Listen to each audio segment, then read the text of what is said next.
Eskola gure herritarrena da, lagunena, familiena, herriko dendari edo medikoarena, alkatearena, nirea eta zurea, guztiona. Denok ezagutzen dugu elkar.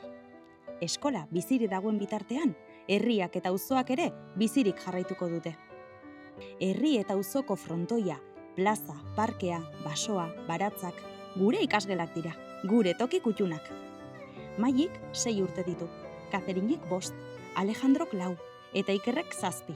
Adjik 8 urte ditu, Anek 3 eta nik 10.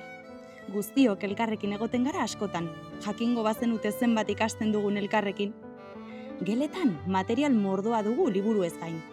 Azitegia, intsektuen etxea, hitz ezkutuen kaxa, lixazko izki eta zenbakiak, bloke logikoak, maijolasak, material berziklatua, ipuinak. Horrela ikasten dugu guk, jolastuz. Gu gara gure itsasontzietako kapitainak, eta Maixu maistrak marinen laguntzaile apartak. Maitane maistrak, Mikel maixuak, Ainoak, Saioak, Koldok, Maixu maistra guztiek oso ondo ezagutzen gaituzte, etxean bezala sentitzen gara eurekin.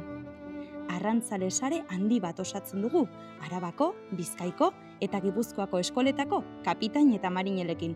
Ez gara 10, ez 20, ez 30, 52 eskola txiki gara. Txikiak bai, baina eskaxak ez. Zuk ere gure eskola ezagutu nahi duzu? Zatoz!